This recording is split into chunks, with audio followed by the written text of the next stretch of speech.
Thank you so much for clicking on this video. We are going to start off with building our shape. For this step, it is so important that we really take our time and build the shape up slowly because we are using a very pigmented black color pencil. So if you make any mistakes, it's going to be super hard to fix.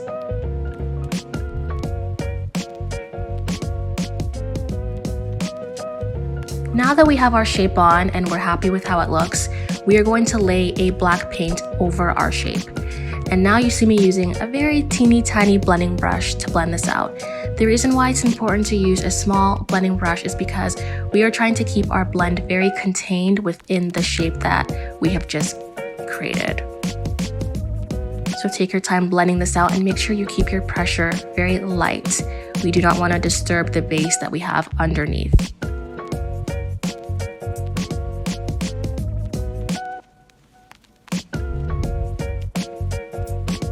So now that we have our paint over the color pencil, we're going to set all of it with black shadow. This is really going to deepen it even more and make it even more pronounced. Again, make sure you keep your pressure super light.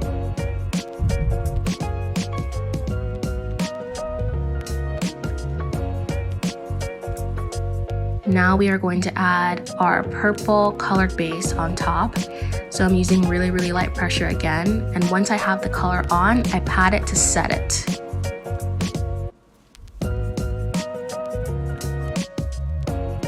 We're gonna go right in with our pink base, right beside where we put the purple, and just using swiping and patting motions to apply as well. And you see I really took it really deep into the inner corner of her eye. So now we are going to go in, we're going to set where we put our purple base with this stunning purple shimmery pressed shadow, and we're going to use patting motions to apply. And then you see me here blending out the pressed shimmer. It's super important to blend out your pressed shimmer with a teeny tiny blending brush just to ensure you have a seamless gradient between your shades.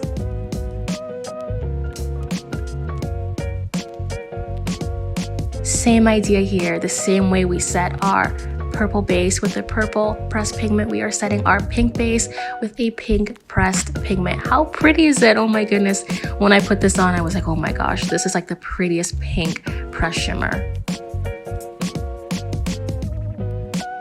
Inglot gel liner is literally the best gel liner on the market. So I'm going right in with this gel liner in the waterline, and then I'm going to apply the Louise base underneath my model's eyes because I am going to be adding a shadow underneath her eyes. The same shimmery purple pressed shadow that I placed on the lids is what I am using on my model's waterline. So I'm just using like dragging motions and continuing to keep my pressure very light.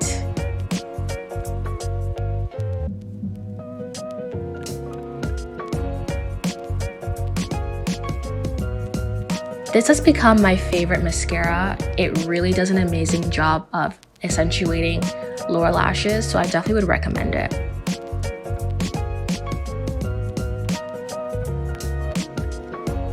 Of course, cult favorite, this will always be a classic foundation, the MAC Studio Fix Fluid. It's very important to blend foundation out in sections because if you apply it all over the face and one section dries down, you're gonna have a really hard time blending it out, especially if it's a matte foundation. So always remember to apply in sections and take your time.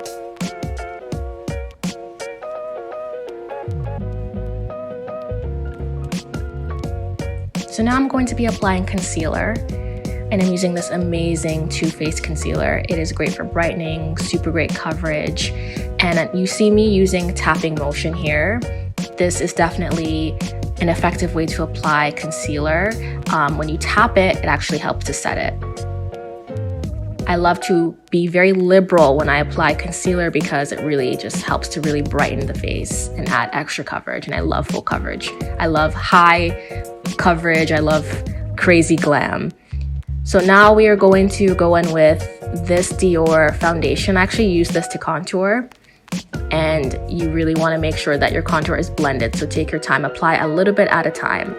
And now I'm going to be applying highlighter Same idea, use a little bit of time and light pressure.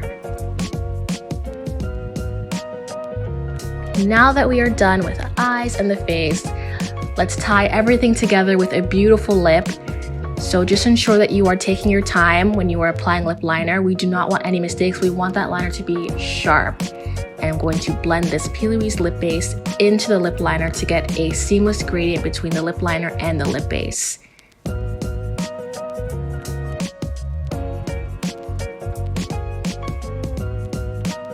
Now I'm going to tie the lip look together with this stunning Morphe lip gloss. Make sure you use a flat brush to apply your lip gloss for precision.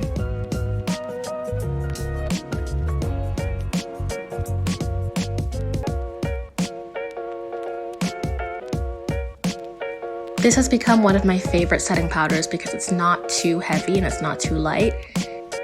Just use a patting motion to really ensure that the under eyes are set. And this is the final look. When I finished the look and I looked at the pink and the purple, I was like, oh my goodness, this reminds me so much of candy. So I named it Dramatic Candy Glam. I'd love to know what you think about it. I hope everyone who's watching this is having an absolutely amazing day. And just remember that all of your life desires are yours.